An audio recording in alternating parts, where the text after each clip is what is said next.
Story 1.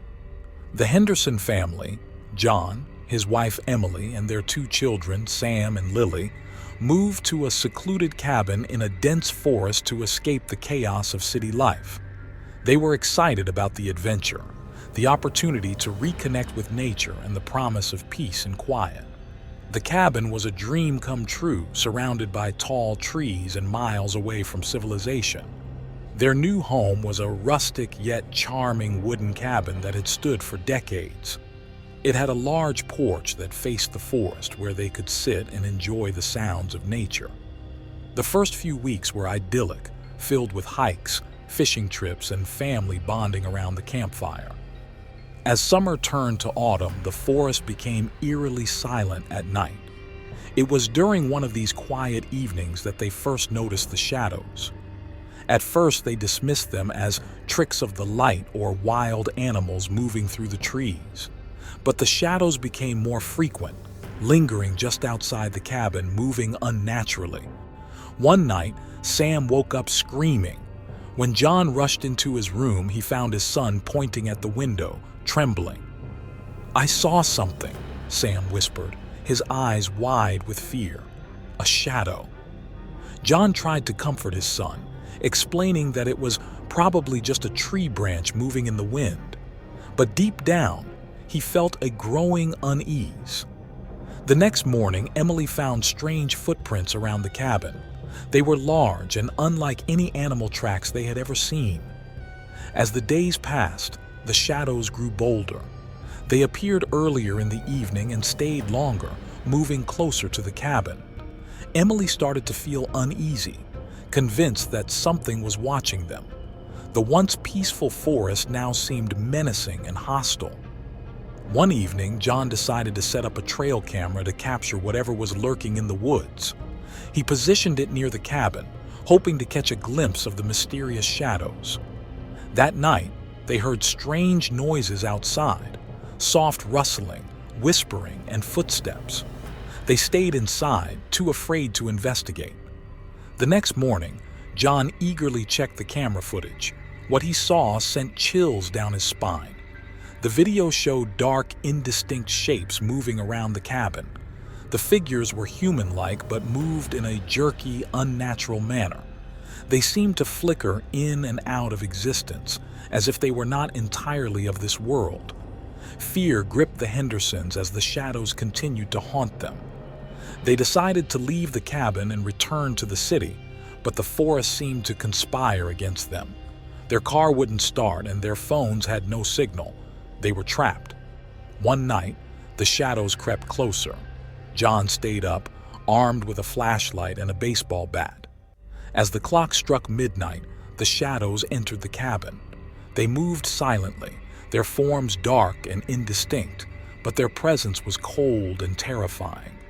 The family huddled together, paralyzed with fear as the shadows loomed over them. The temperature dropped, and the air grew thick with a sense of malevolence. The shadows whispered, their voices a cacophony of horror and despair. "Join us! Stay with us!"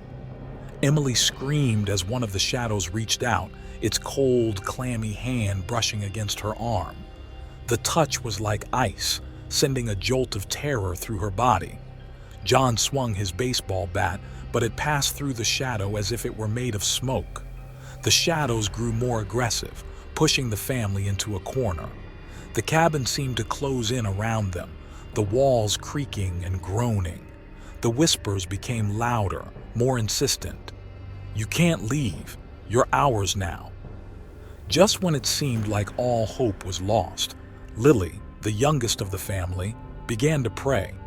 Her small voice rose above the din of whispers, reciting a prayer her grandmother had taught her. The shadows recoiled, their forms flickering and wavering. Encouraged by this, Emily and Sam joined in, their voices growing stronger with each word. The shadows shrieked, their forms dissipating into the darkness. The temperature in the cabin rose, and the oppressive atmosphere lifted. With the shadows gone, the Hendersons wasted no time. They grabbed their essentials and fled the cabin, leaving behind most of their belongings. As they ran through the forest, the trees seemed to part, guiding them towards safety. When they finally reached the main road, their car miraculously started. They drove away, the fear still fresh in their minds. They reported their ordeal to the authorities, but when a team was sent to investigate, they found the cabin empty and undisturbed. The Hendersons never spoke of that night again, but the memory haunted them. They had fled the shadows in the woods, leaving behind their dream home and the terrifying memories that would stay with them forever. The forest remained, a dark and silent witness to the horrors that lurked within its depths. Story 2. Alex and Maria, avid hikers and nature enthusiasts, had always been on the lookout for new trails to explore. One day, while browsing through an old bookstore, Alex came across a faded map tucked away in a dusty corner. It depicted an old, overgrown trail deep in a remote forest, one that had been long forgotten by modern adventurers. Intrigued by the mystery and excited by the challenge, they decided to investigate. The trail, known locally as the Cursed Trail, was surrounded by ominous legends, stories of hikers who ventured down the path only to disappear without a trace, or return with tales of ghostly encounters and eerie phenomena. Alex and Maria dismissed these tales as mere superstition, confident that they could handle anything the forest threw at them. The journey began on a bright and sunny morning. Armed with their backpacks, hiking boots, and a sense of adventure, Alex and Maria set out into the forest. The trail was beautiful, with dense foliage and towering trees that seemed to stretch endlessly towards the sky. However, as they ventured deeper, the atmosphere grew heavier, and an unsettling silence fell over the forest. Strange phenomena began to occur. Disembodied voices whispered their names, shadows flitted just beyond their vision, and a constant feeling of being watched weighed heavily on their minds. Maria felt the hair on the back of her neck stand up, and Alex's usually steady hands began to tremble. One evening, they set up camp near an ancient, twisted tree that seemed to have grown unnaturally. As night fell, the forest came alive with sinister sounds. Twigs snapped, leaves rustled, and the whispering voices grew louder. Their dreams were filled with vivid nightmares of being chased by unseen entities, and when they woke, they found the tree had moved closer to their campsite, its gnarled branches reaching out like skeletal fingers. The next day, they pressed on, determined to reach the end of the trail, but the forest seemed to conspire against them. The path twisted and turned, leading them in circles. The voices became more distinct, revealing their darkest fears and secrets. Alex, remember your guilt. Maria, your regret. By the third night, they were on edge. They set up camp again, but sleep was elusive.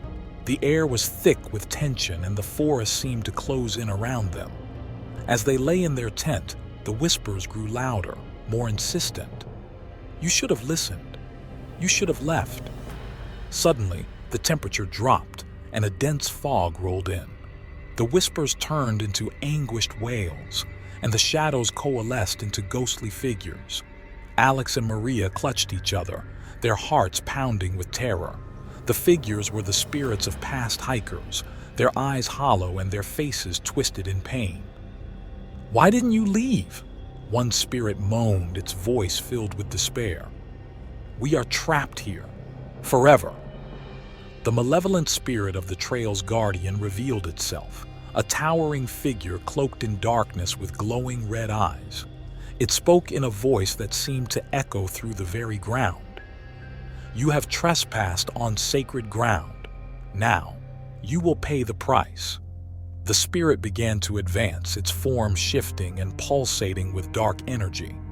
Alex and Maria tried to run, but the forest itself seemed to work against them. Trees blocked their path, roots tripped them, and the fog grew thicker. Desperate and terrified, they stumbled upon an old, crumbling shrine hidden in the depths of the forest. The shrine was dedicated to the spirit, its altar covered in ancient symbols and offerings.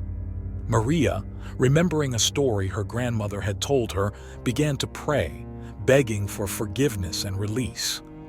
The spirit paused, its eyes narrowing as it listened. The other spirits joined in, their wails turning into a mournful chorus. The ground trembled, and the forest seemed to hold its breath. Alex and Maria added their voices to the prayer, pleading for their lives. After what felt like an eternity, the spirit spoke.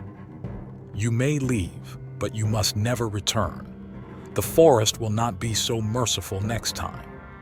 The fog began to lift, and the oppressive weight of the forest lessened.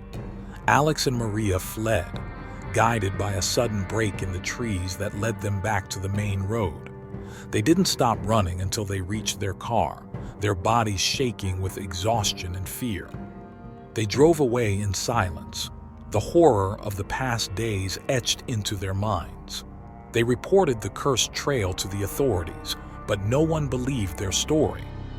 The trail remained, a dark and malevolent path hidden deep within the forest, waiting for its next victims.